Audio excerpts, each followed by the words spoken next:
My name is Haley, I am 32 years old and live in a small town on the outskirts of Austin, Texas. I used to believe that my marriage to Logan was the greatest blessing fate had given me. Logan is 5 years older than me, a successful man, the sales director of a growing tech company. He is handsome, charming, and always knows how to win people's hearts. At company parties or gatherings with friends, Logan is always the center of attention. Everyone's eyes are on him, while I fade into the background, a shadow beside my perfect husband. But that perfection only existed in the eyes of outsiders. At home, Logan was a different person. Every word he spoke was sweet as honey, but behind it were daggers aimed at my self-esteem. His control was invisible to outsiders because he never raised his voice or broke things. Instead, it was his light offhand remarks that were the cruelest. "Haley, you know I could leave you anytime I want." He laughed as he said that in front of colleagues at a backyard party. Everyone burst out laughing, thinking it was just a harmless joke. I laughed along, but inside I felt like someone was tightening a noose around me.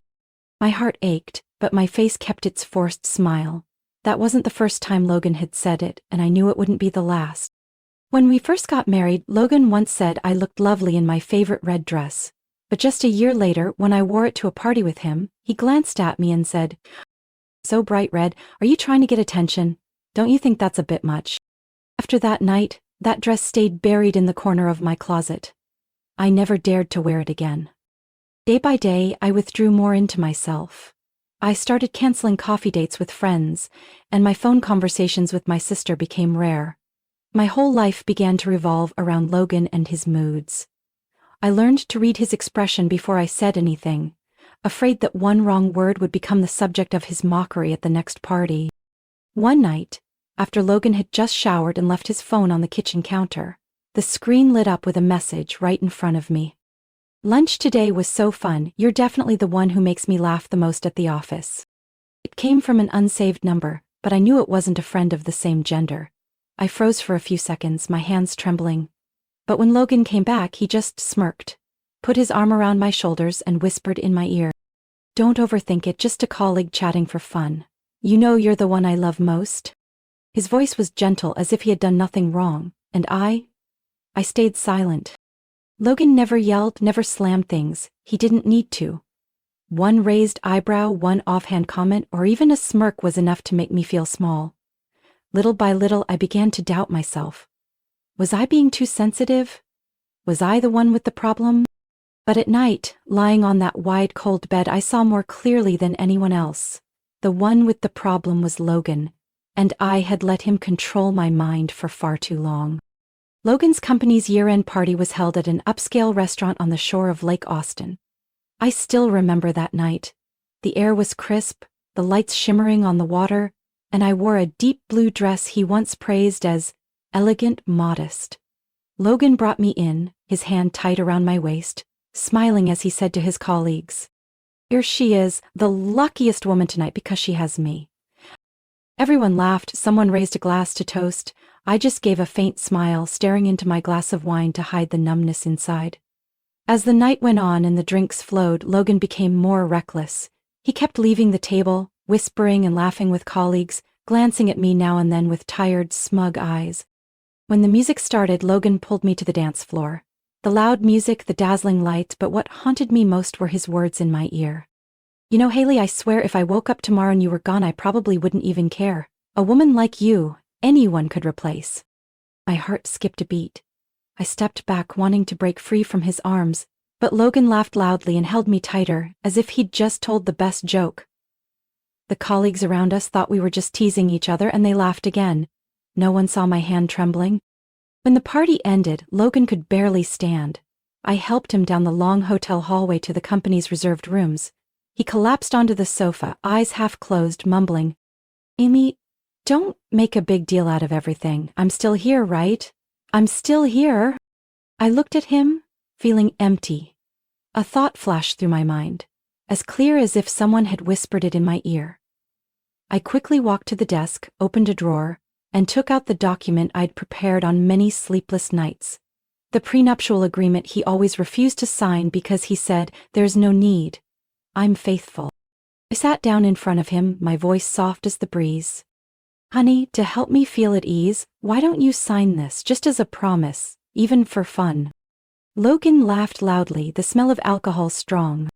You're funny, Haley. You think I need that to stay with you? Give it here. He grabbed the pen, scrawled his signature boldly, then leaned back on the sofa and fell asleep, still smirking in his drunken haze.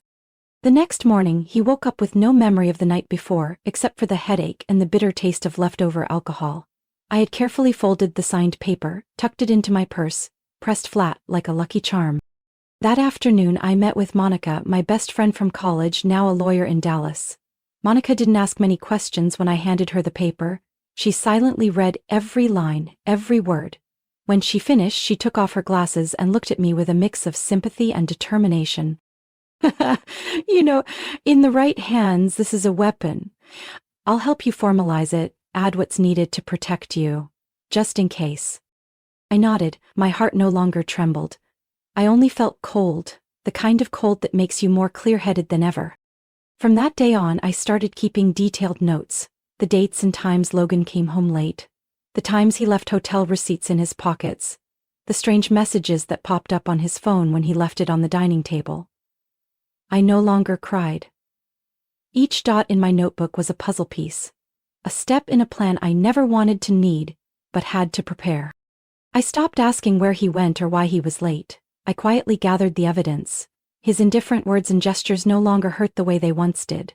They just pushed me further from the illusion of marriage I had tried so hard to hold on to. Since that night when Logan signed the paper he thought was just for fun, I began playing a perfect role that even he couldn't see through.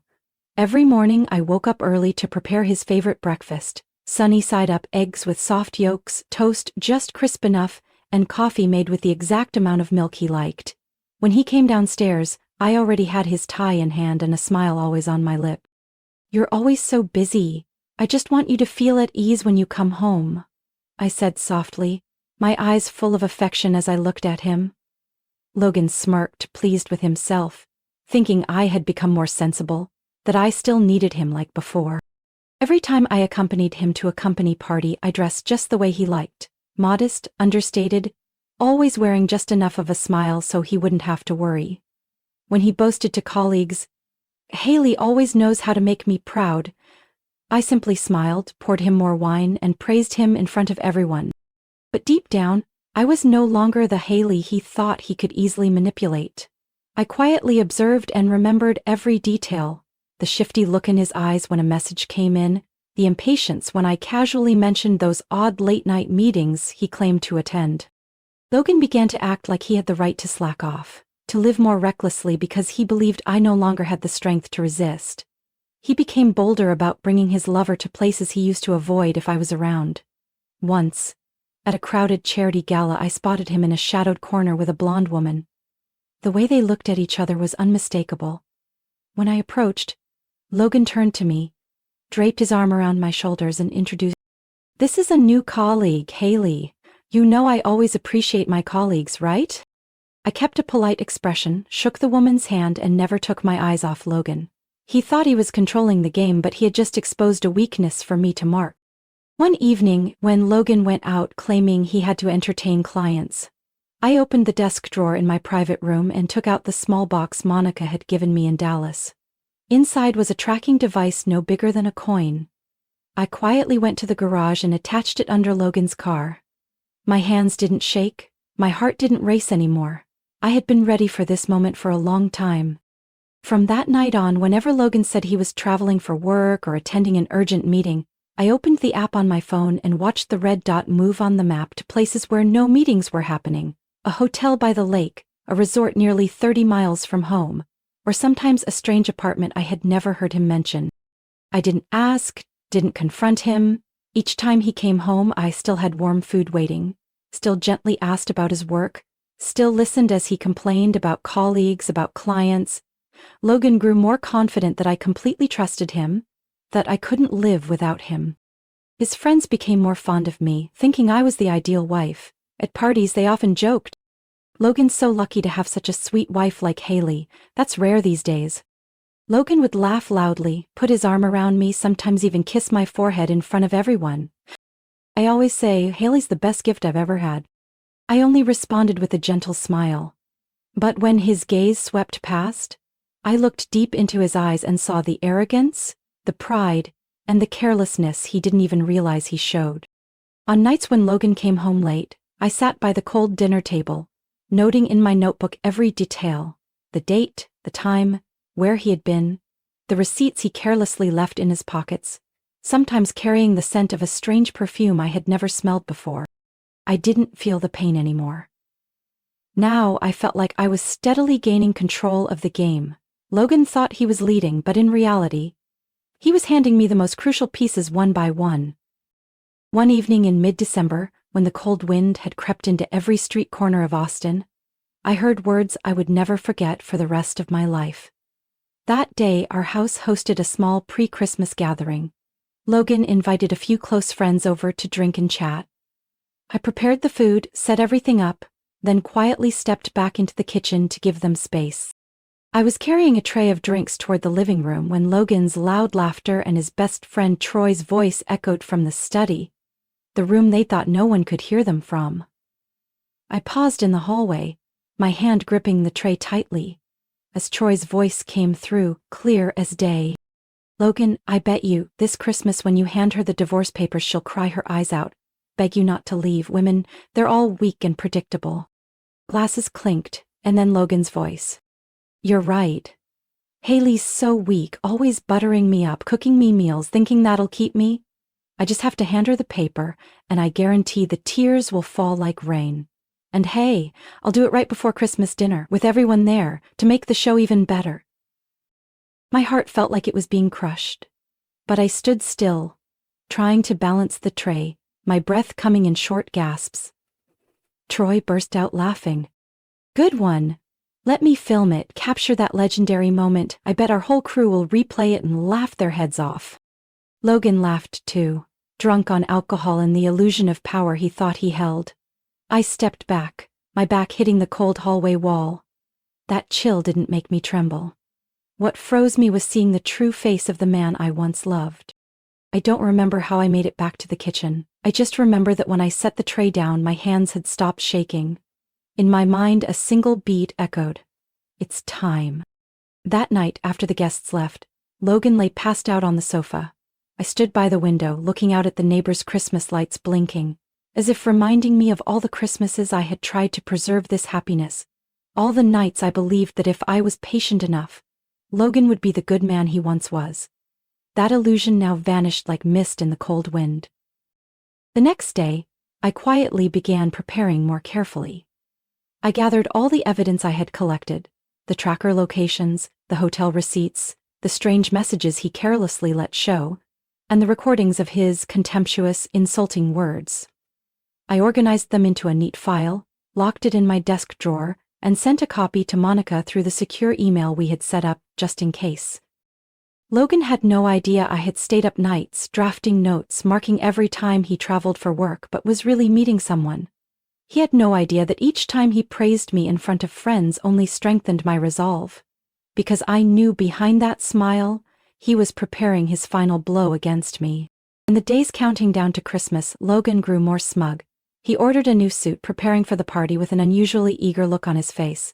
He even joked with me in the kitchen. "This year I should probably give a speech to really surprise everyone, huh?" I looked up at him, warmth in my eyes. "What do you always know how to surprise people?" Logan laughed, kissed my forehead lightly, and grabbed his coat to go meet Troy. The moment the door closed, the smile on my face faded. I sat down on a chair, looking out the glass window where the season's first snowflakes were gently falling. Inside me there was only one thing clearer than ever.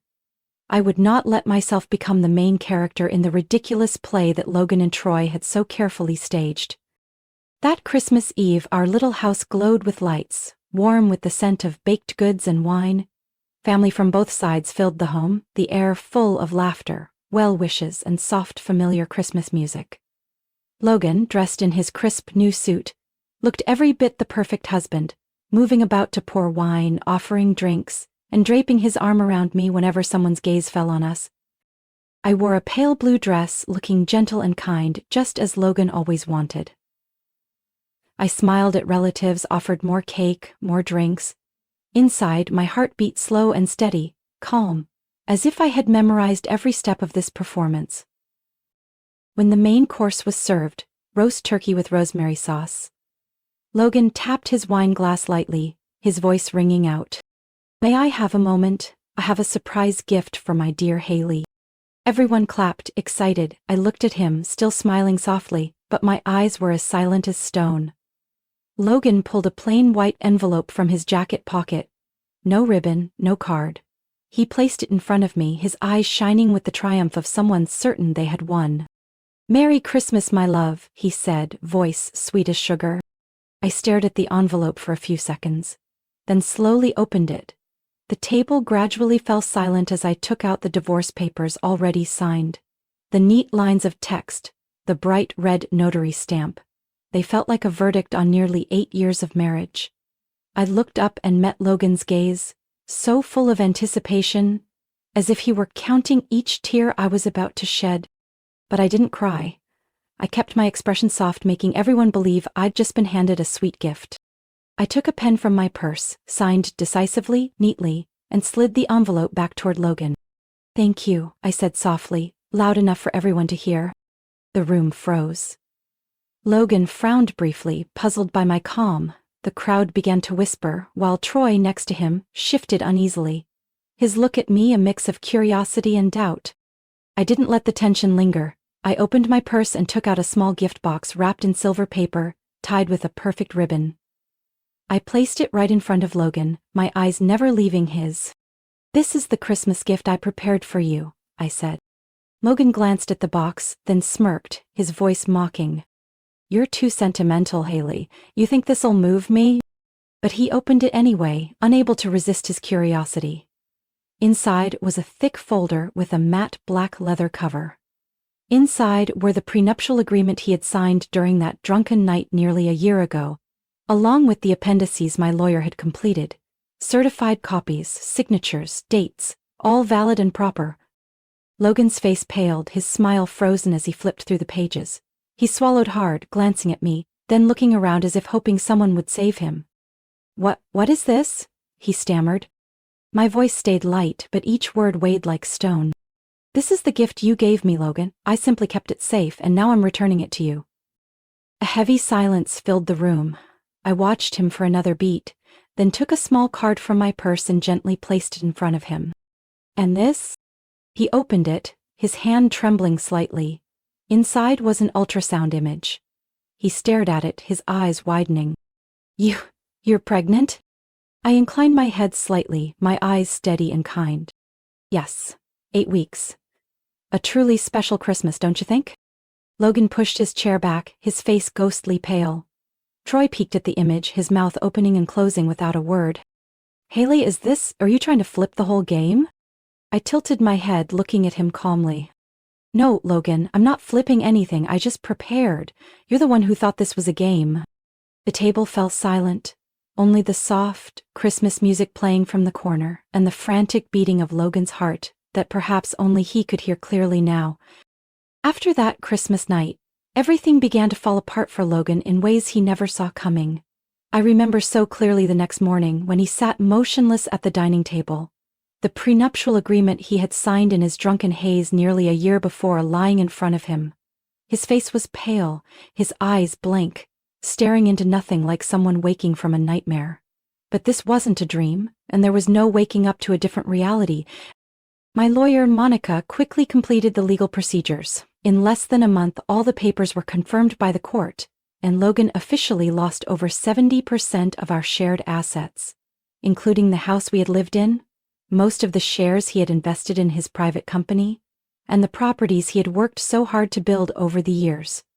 All because of that agreement he had once signed with a smirk, thinking it was just a joke. The news spread fast. Among friends and colleagues, Logan had once been seen as the model of a successful, confident man. A husband who knew how to keep the family flame alive. Now the rumors swirled everywhere. That he was foolish, that he destroyed himself out of arrogance, that he was brought down by the very wife he had most underestimated. The gatherings where Logan once stole the spotlight gradually saw his absence. People started avoiding mentioning his name in conversations. Troy, the one who once patted his back and laughed loudest at their shameful bet, now kept his distance, no longer daring to reach out. Monica once told me that Troy had called her hesitantly asking for information, but not daring to mention Logan's name for long during the call. Logan's career didn't escape the downward spiral either. At the company at first, colleagues still saw him as a former hero, deserving a little sympathy. But over time, every small mistake he made at work came under sharper scrutiny. Missed delivery deadlines, delayed contract signings, unanswered emails, all became excuses for management to quietly push him out of the position he'd once been so proud of. One afternoon, I happened to see the company's internal newsletter in an old family email inbox Logan had forgotten to revoke my access to. His name no longer appeared in the quarterly commendation list. The employee honor board in the main lobby, where his portrait had once been displayed with the words, "Symbol of success," had been replaced by someone else. No one publicly tore him down. The silence and forgetting were the deadliest blows. Logan was quietly demoted. He was left with only small trivial tasks, minor contracts he used to assign to subordinates. He left the office earlier, but not because his work was done, because there was no one left for him to impress. In the following days, I began receiving emails from his company's accounting department about the payments mandated by the divorce settlement. The sum was so large they had to break it into installments with apologies for the delay. I didn't feel happy about the money. I just felt relief that I had finally escaped the gilded cage Logan had built around my life all those years.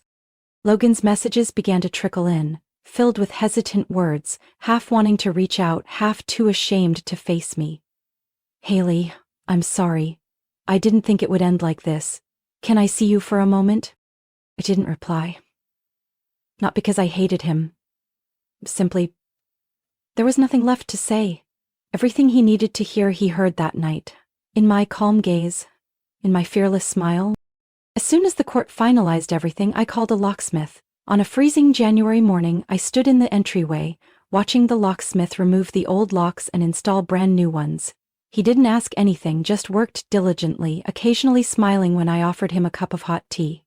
When he handed me the new keys, I gripped them tight, feeling the cold metal that, to me, symbolized a new beginning, a door that truly belonged to me. I started changing everything in this house. The cold beige walls were repainted a warm, pale yellow.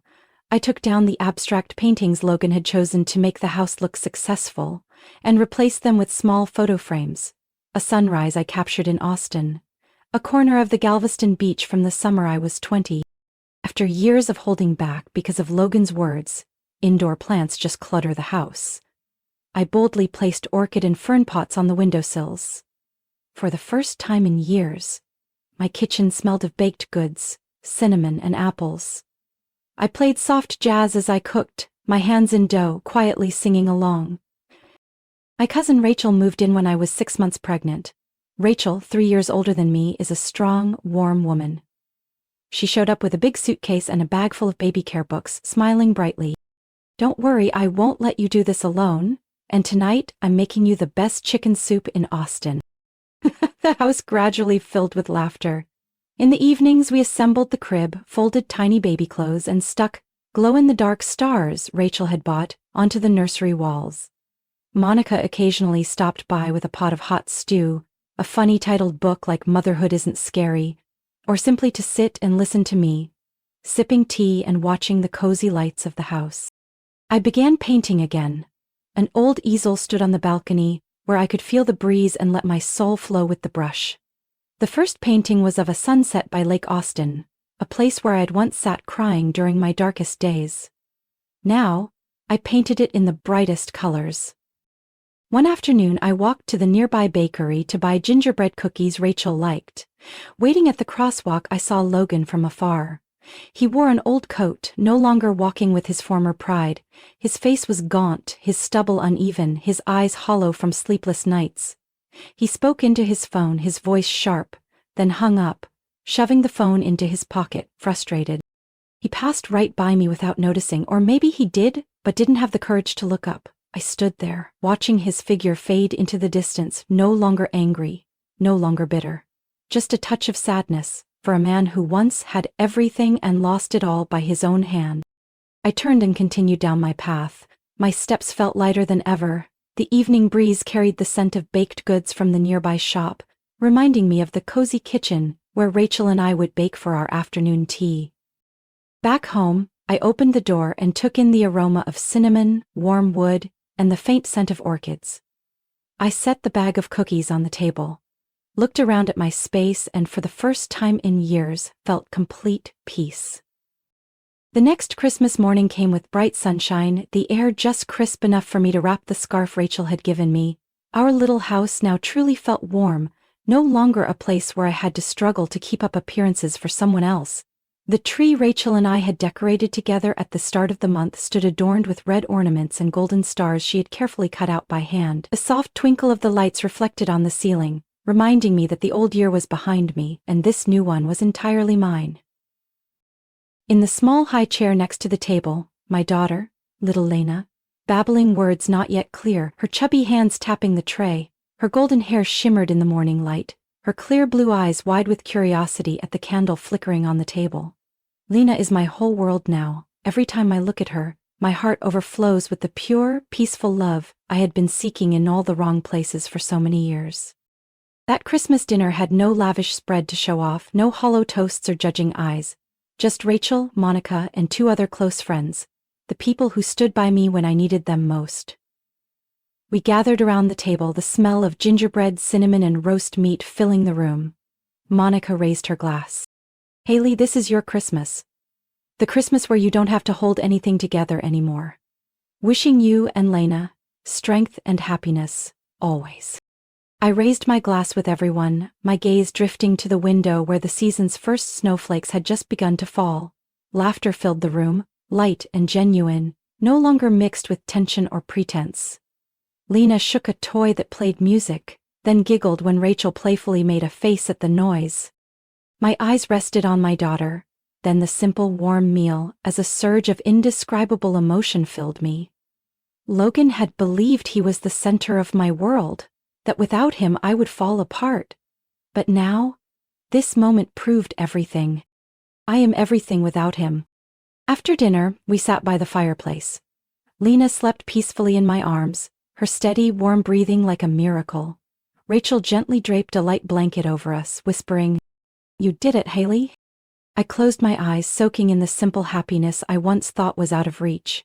Outside, the night wind blew softly, carrying the sound of church bells, signaling a truly peaceful Christmas. No more tears hidden behind forced smiles, no more fear each time I stepped through the door. Just me, my daughter, and a brand new beginning. Where love doesn't need permission, where strength doesn't need to be proven to anyone. What do you think of Haley's story and her courageous choice? Share your thoughts in the comments below. And don't forget to follow the channel for more heartfelt, inspiring stories about family life.